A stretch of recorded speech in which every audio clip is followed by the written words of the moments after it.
साथियों नमस्कार, प्रिय विद्यार्थियों नमस्कार। जैसा कि आपको विदित है, कक्षा 12 अर्धवार्षिक परीक्षा 2024-25 आज जो हिंदी साहित्य का पेपर हुआ, 19 दिसंबर को जो हिंदी साहित्य का पेपर हुआ, उसकी की लेकर और एक परफेक्ट संपूर्ण हल लेकर मैं आपके सामने हाजिर हूँ। तो इसमें सबसे पहला प्रश्न पूछा गया था गद्यांश को पढ़कर प्रश्नों के उत्तर देने, और पहले में पूछा गया था परोपकार किसे कहते हैं। तो परोपकार का मतलब इसमें आप परिभाषा लिखते दूसरों की भलाई है, उसी को परोपकार कहते हैं। फिर दूसरा प्रश्न था कि धर्म क्या है। धर्म क्या है, तो धर्म का अर्थ इस जो गद्यांश है इसमें बताया गया था कि पुण्य, कर्तव्य या सत्कर्म और सदाचार है, इसी का नाम क्या है, धर्म है। जो यहाँ पे आप देख रहे हैं इसी का नाम धर्म है। प्रश्न नंबर तीसरा था गद्यांश का मूल भाव क्या है। तो गद्यांश का मूल भाव है वो है परहित या परोपकार हेतु हमेशा तत्पर रहने की शिक्षा देना। और उपयुक्त जो प्रस्तुत गद्यांश है इसका उचित शीर्षक क्या है, तो इसका उचित शीर्षक यह हो सकता है परोपकार परमो धर्म, यानी परोपकार सबसे बड़ा धर्म है। फिर इसमें दूसरा प्रश्न था धरती और किसान से संबंधित। धरती और किसान का क्या आपसी रिश्ता है, उसमें फसल किस प्रकार की भूमिका निभाती है। तो इसके कुछ प्रश्न ऐसे हैं कि इस गद्यांश का प्रस्तुत गद्यांश का शीर्षक क्या हो सकता है, तो इसका शीर्षक ये हो सकता है धरती पुत्र किसान। फिर कवि ने धरती का असली स्वामी किसे माना, तो किसान को माना। नए वर्ष में किसान के लिए किसकी प्राप्ति होती है, तो नए वर्ष में नई फसल की होती है। और प्रस्तुत काव्यांश में कौन सा काव्य गुण है, तो इसमें प्रसाद गुण है।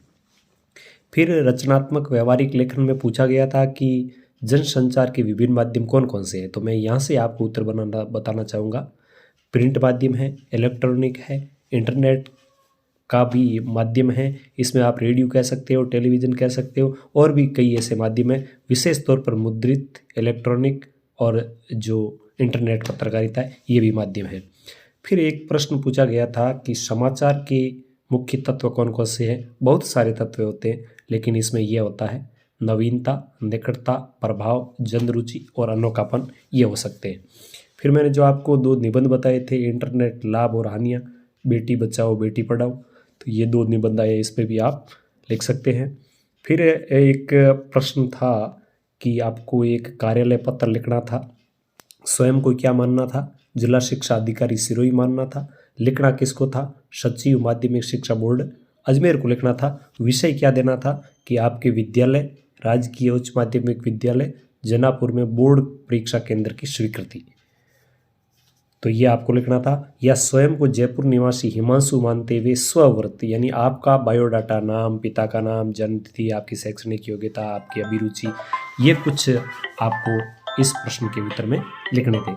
फिर आपसे 7वां प्रश्न पूछा था, और वो प्रश्न इस प्रकार था कि आपके विद्यालय में जो वार्षिकोत्सव कार्यक्रम आयोजित किया गया है उसके बारे में एक प्रतिवेदन लिखना था। फिर आपको एक प्रेस विज्ञप्ति पेपर के लिए प्रकाशित करनी थी, पेपर को भेजनी थी कि केंद्रीय विद्यालय जयपुर की ओर से वृक्षारोपण कार्यक्रम आपके विद्यालय में मनाया गया, वो उसकी एक प्रेस विज्ञप्ति आपको जारी करनी थी। फिर जो व्यवहारिक व्याकरण यानी जो काव्य शास्त्र है उसके कुछ प्रश्न थे। तो संचारी भावों की संख्या कितनी होती है, वो होती है 33।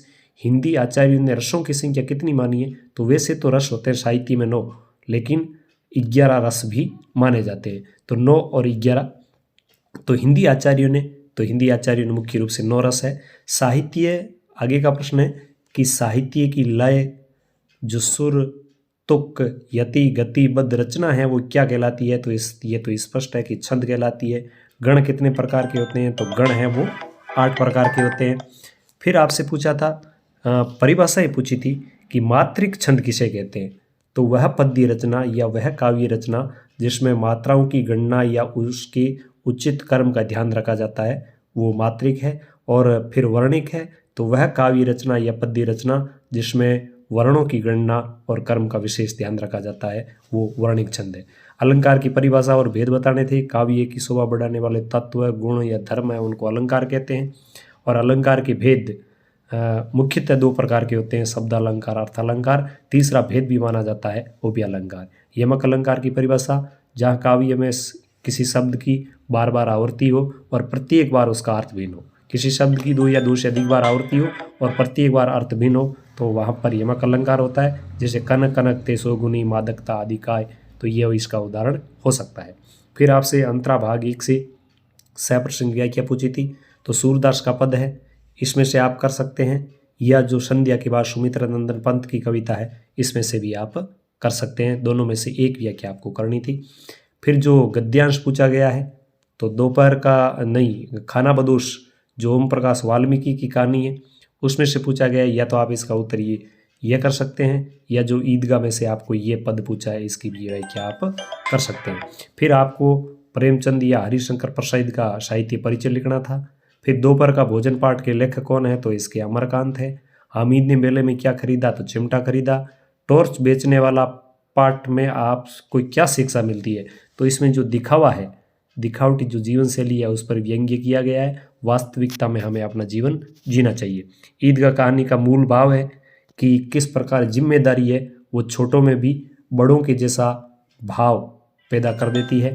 फिर गूंगे कहानी को पढ़कर आपके मन में कौन से भाव प्रकट होते हैं, इसका उत्तर लिखना था। गूंगे कहानी पढ़कर हमें जो ज़रूरतमंद है उनके प्रति संवेदनशील होने का भाव पैदा होता है। सूरसागर का प्रसिद्ध ग्रंथ सबसे प्रमुख है वो सूरसागर है, भ्रमर गीत। कवि देव का पूरा नाम देवदत्त द्विवेदी था। कबीर की रचनाएं हैं वो बीजक में है। अरे इन दो न राह न पाई, हिंदू मुस्लिम जो धर्माडंबर है उस पर व्यंग्य किया गया है। और संध्या के बाद कविता में प्रकृति के सौंदर्य का विस्तृत वर्णन किया गया है।